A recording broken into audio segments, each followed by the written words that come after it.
So hello guys, welcome back to my channel. আর আজ সকালবেলা ঘুম থেকে উঠেই ফোন দেখতে গিয়ে এই হ্যাকটা আমার চোখের সামনে চলে এলো।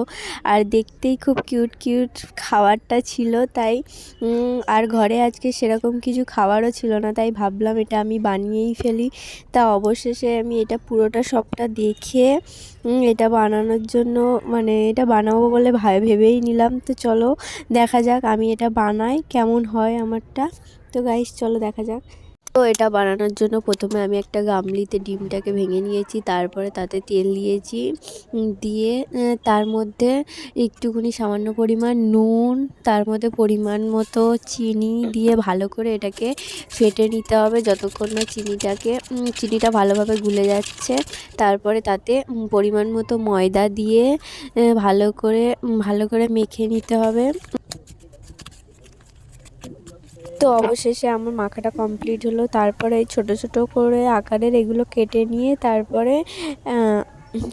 তো এগুলোকে লম্বা করে একটা চিরুনি নিতে হবে। চিরুনিটার মধ্যে আগে থেকেই তেলটা মাখিয়ে রাখতে হবে। তো আমি আগে থেকে তেলটা মাখাইনি, আমি পরেই মাখিয়েছি, তো সেটা কোনো ব্যাপার না। তো তেলটা মাখানো হয়ে গেলে তারপরে ওই যে লেচিগুলো ছোট ছোট করে কেটেছিল ওগুলো হাতের সাহায্যে একটু লম্বা করে নিয়ে এরকমভাবে চিরুনির গায়ে চেপটে দিতে হবে। দিয়ে তারপরে এরকম আস্তে আস্তে করে ওগুলোকে তুলে নিয়ে চিরুনি থেকে তারপরে মুখটা একটু চেপে দিলেই তৈরি হয়ে যাবে এই খাবারটা। দেখতে অতটা খারাপ লাগছিল না, খুব সুন্দর ছোট ছোট হেভি লাগছিল। তা জানি না কেমন হবে খেতে। তা অবশেষে আমার সব তৈরি করা হয়ে গেল। তো এবারে আমি ভাজতে যাব। তো কড়াই প্রথমে তেলটা নিয়ে নিলাম।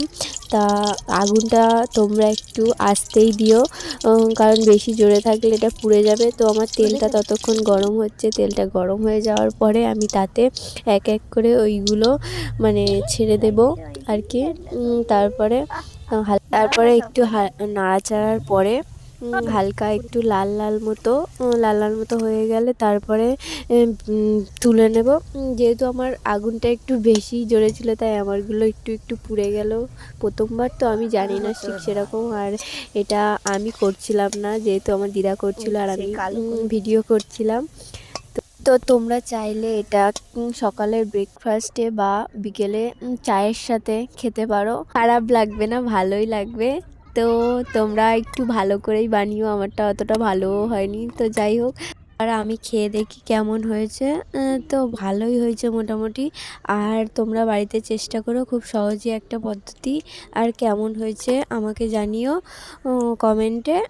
তো আমি ততক্ষণ খেতে থাকি, আর ভিডিওটি ভালো লাগলে একটা লাইক, কমেন্ট আর শেয়ার করতে ভুলবেন না। তো ওকে গাইস, টাটা। আর যেতে যেতে হর হর মহাদেবটাও বলতে ভুলবেন না।